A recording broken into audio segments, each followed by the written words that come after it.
saksikan di video kami. Di sini kami akan menjelaskan bagaimana metode diagram proses berlangsung.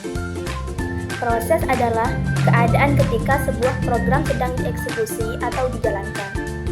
Pada saat proses dieksekusi akan terjadi perubahan status. Status atau kondisi proses itu ada 5.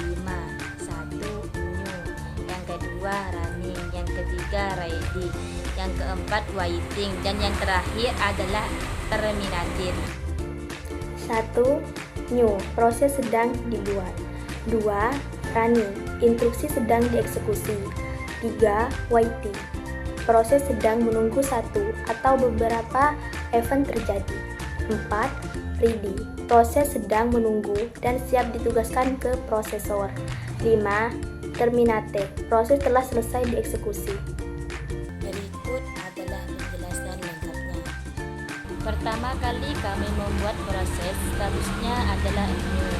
Kemudian setelah diterima, statusnya akan menjadi ready.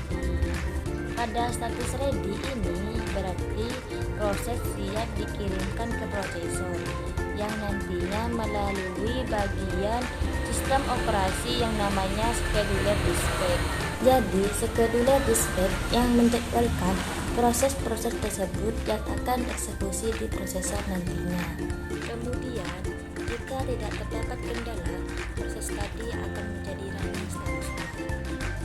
Kemudian setelah proses selesai running, misalkan kita membuka aplikasi, kemudian aplikasi itu sudah berjalan, lalu kita close atau kita klik tombol exit, maka proses tersebut akan terhenti.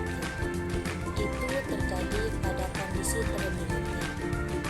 Kondisi selanjutnya yaitu namanya internal. Jadi saat proses dalam keadaan ready, kemudian sudah proses running, namun nanti ada peristiwa atau event tertentu yang mengharuskan si proses ini terinterrupt. Contohnya saat kita membuka aplikasi Adobe Photoshop, kemudian membuka secara bersamaan dengan Microsoft Word, maka yang akan didahulukan adalah si Microsoft Word ini. Jadi si Adobe Photoshop yang kita buka sebelumnya itu akan terinstruksi oleh Microsoft Word.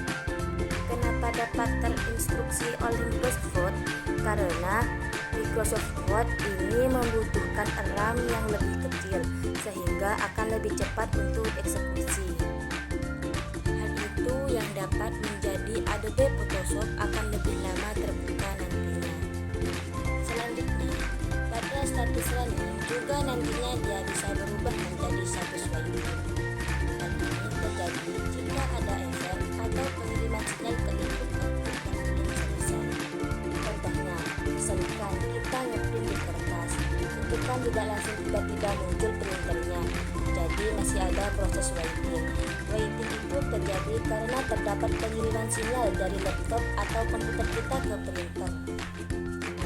Setelah waitingnya selesai, maka proses itu statusnya akan menjadi ready lagi.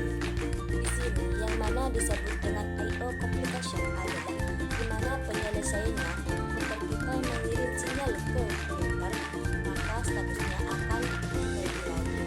Jika statusnya sudah ready, maka prosesnya akan berubah menjadi running lagi karena sudah selesai pengiriman sinyalnya dan printer pun dapat bekerja.